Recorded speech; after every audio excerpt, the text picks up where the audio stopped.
This is the Truth Network. Hidden treasures of the Song of Songs, which is Solomon's.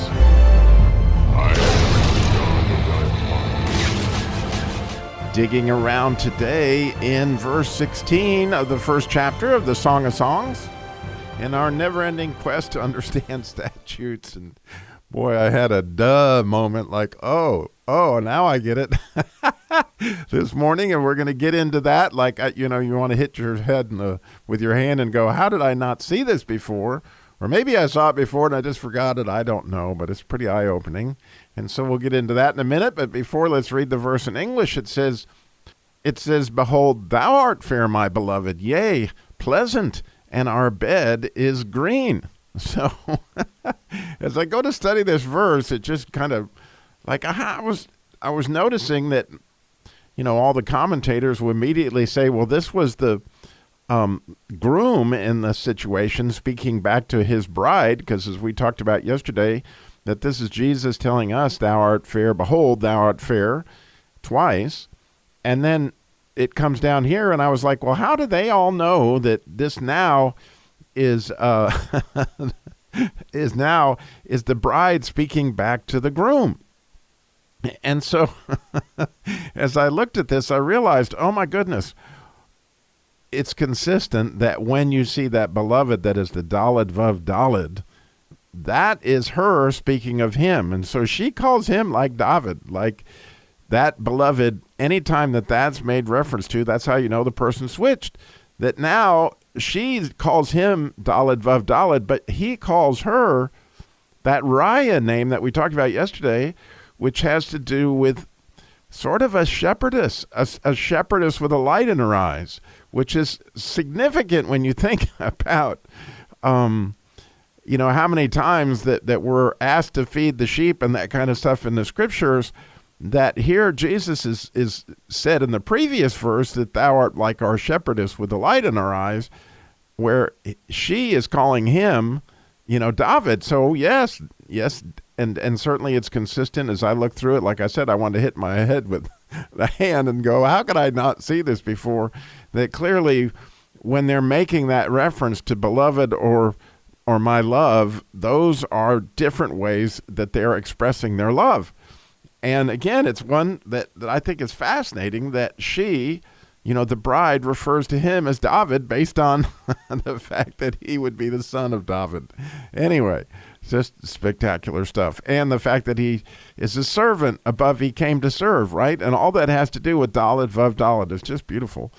But to get back to this verse, she's saying, now that you've told me twice I'm beloved, well, the reason I am is I'm a reflection of you. So he's saying thou art fair, or she is saying to him, thou art fair based on the beauty that you've given me. In other words, we're a reflection of Christ. And it says also pleasant. Well, that word pleasant there is spectacular.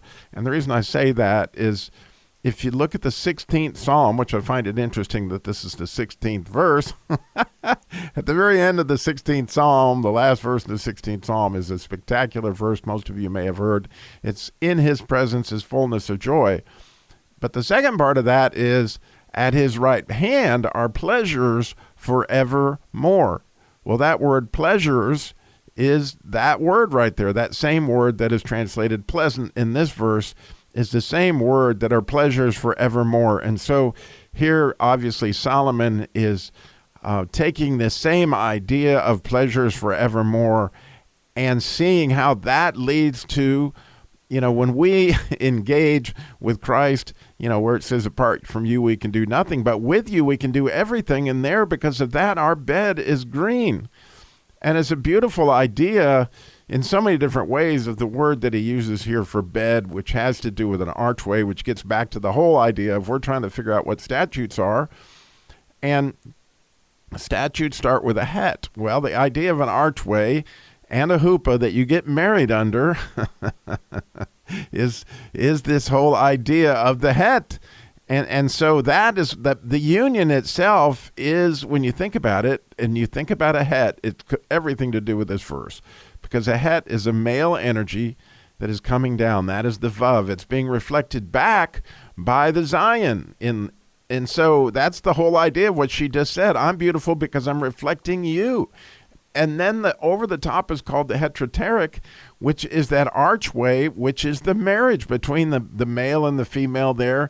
And that obviously leads to the green bed. In other words, so many beautiful different things. And Rashi comments about this verse just beautifully, that the church itself, the tabernacle, was an arch.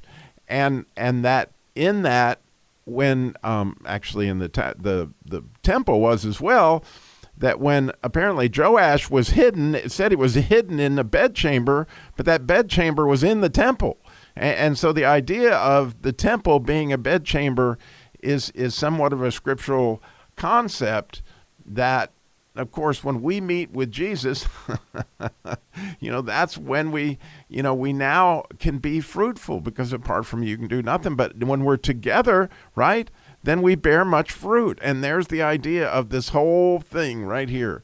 As we reflect his beauty, as we enjoy those pleasures forevermore, then we become fruitful. And, the gorgeous thing about that is you have a family, and you have a family at your church, I hope.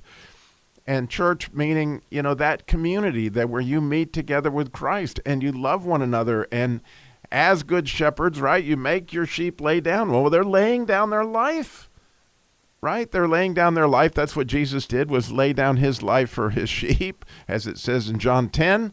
Well, this is everything to do with what's going on here. As we are shepherding with Christ, we get to be fruitful. And we have, I am so blessed to have so many communities that are what I would call the church. I have my special needs class, which, they all love us and we love them. And then we have, our Bible study that is in our neighborhood, which is a similar community where we share. Then I have the Masculine Journey team, where it's a group of guys. I also have my Bible study on Thursday morning. I have my group where I meet, on Thursday afternoons. And now I've got a couple of churches I'm working with as well. So, God just continues to make his bed fruitful, right?